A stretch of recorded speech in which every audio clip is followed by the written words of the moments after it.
the leadership, the Imam Kardawis of the world, are still calling for the death of people that leave our faith. They're still calling for the abuse of people that blaspheme against Islam. And for Muslim leaders that have the task of representing a majority of their district that's non-Muslim, I think that it calls upon them to also address these things publicly. To say that I said that I would want to take away the freedom of the imam to have a prayer, that is absurd. If you look at the principles, we are sworn to uphold the U.S. Constitution. We are all about the separation of mosque and state and giving people the freedom to practice in this society. And I talked about my family. I mean, my mother, he talked about hijabis. My mother's a hijabi. I have a number of family members in my family that wear the hijab and are proud to do so. So this is not, this is what's interesting is that, and the most emotional thing for me that I was upset about Mr. Ellison's remarks is to say that if something happens to a Muslim somewhere, I need to feel guilty about that because my comments are going to lead to hate, to acts of hate. He needs to spend some time in Egypt and see that there are many secularist Muslims that live in that country that are vocal against the Muslim Brotherhood, that believe in their faith and love their faith, but just don't want them running the show. He needs to go to Saudi Arabia and talk to women that have been brutalized by Wahhabi clerics that hit them with sticks because their skirts are too short or their shirts are too low. And those Muslims, what if they speak out? What about those Muslims that are put into jail? Are they people we ignore? But because we're in a country that has a wall of separation and we exploit the fact that we're a minority, and once somebody uses the word Islam when talking about a political threat, we all of a sudden put up the flag of religious discrimination and compare it to the McCarthy era and compare it to civil rights, and all of a sudden the discussion gets stifled. And meanwhile, if you look at the report I talked about from the Senate, the jihadists are spreading their ideas all over the world, and we are completely paralyzed because, number one, our government doesn't want to talk about religious issues, and the Muslims who say that they lead our community are all about denial and don't speak against our community. You're creating hate when you mention Muslims publicly. Well, I'm sorry. I'm tired of apologists. That's what this was. This was an apologetic. I'm tired of apologists speaking on behalf of our community, and especially when they have the endorsement of 600,000 constituents from Minnesota or from any other country or from any other county, that they then become representatives of somehow sanctioned Islam.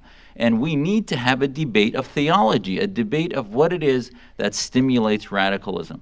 And to say that I empower haters, it's absurd. I've taught at Sunday school for 5 or 6 years. People know that I love my faith. You talk to Mr. Shattuck, Mr. Flake, or Mr. Franks, you know that people that know me in the community in Arizona know that I have defended our community. When they weren't going to allow a mosque to be constructed in Scottsdale, I actually represented the Muslim community before the Development Review Board. So this is just ad hominem attacks to avoid the disease. It's like an alcoholic that doesn't want to talk about his problem, so he talks about everybody else. And we have a problem, and I think that if you want to stop the concept, if you really want to do PR work for Muslims, let America see us dealing with our own problem. Let them see that we want to be the first to fight radical Islam and not see us making excuses and comparing it to a once-in-a-decade exacerbation from another faith, which is a very different problem than what we see among the Muslim community. Thank you. All right, questions? You've left us all speechless. Sorry. Yes. Dr. Jasser, I'm really very concerned by... Sid, can you just say who you are for everybody? Wait a little bit. I'm Sid Shahid. I'm the Director for Research and Publications for AIFD. And Dr. Jasser, I'm very concerned about what Representative Ellison just said. It was quite frankly not what I expected. Do you think he even sort of understands the ideology of Islamism? Do you think he's even willing to acknowledge that there is such a phenomena as political Islam? I mean, does he recognize that the FBI has broken off ties with some of the organizations that he purports to support? I mean, I'm very puzzled. I don't think he's done his homework here. Well, I appreciate it, Sid. I think, obviously he reached out to us afterwards and said he'd like to meet, and I'd like to continue the dialogue because, it's important for us to understand where the ideologies are. And this is not about religious freedom. Nobody's questioning Muslims' ability to dress the way we want, to pray the way we want, create mosques and pray. But the issue has to do with when that ideology or when that faith ends up facilitating a political movement, as I mentioned from the CIA strategic analysis plan, to look at political Islam. So I hope we can engage him on that and continue the conversation. I do want to point out that we are not the only organization doing this work. Congresswoman Myrick has had a summit for Muslim groups that are doing this, what we would call anti-Islamist or non-Islamist work, which is dedicated to countering political Islam and other manifestations of the imposition of Sharia into society.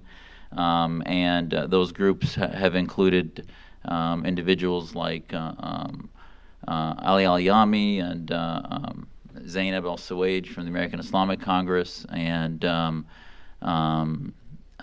Manda Irvin, and we've got a list of Omar Salman.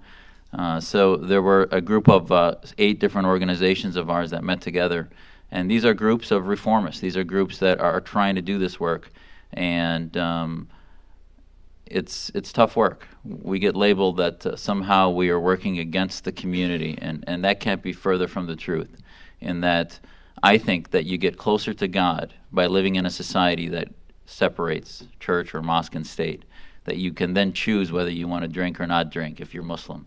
You can choose whether you want to practice or not practice your faith, and actually it becomes more of a real faith. And this is the part that Muslims don't want to deal with. The leading Muslims, I think, don't want to do. Most Muslims I know actually agree with us that I've talked to. Maybe I have a skewed population, but I don't think so.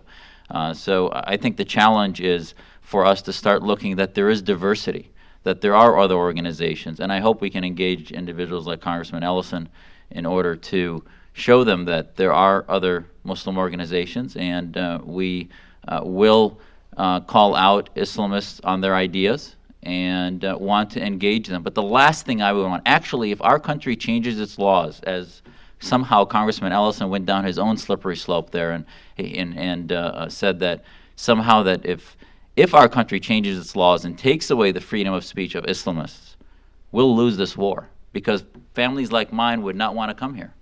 And it would be just like an Islamist state if you took away free speech and the ability of Islamists to talk about what their goals are, even if it's in contradistinction to our legal system. We need to know that. Europe, I think, has demonstrated that when you make laws against hate speech, it actually creates more of a hate problem. They have much bigger problems with hate groups than we even do in America, and I think it has to do with some of their speech limitation laws. So when you allow people to speak up, it then exposes their ideas, and you can have these types of exchanges, and you can monitor them too. So monitoring is one thing versus taking away rights. And I'm all for monitoring, exposing. We had an Arabic newspaper in Phoenix that was putting forth anti-Semitic things in the name of Islam for years. Within 3 months of us translating the materials, the publisher of that newspaper was no longer a representative of Muslims on the Human Relations Commission for Phoenix.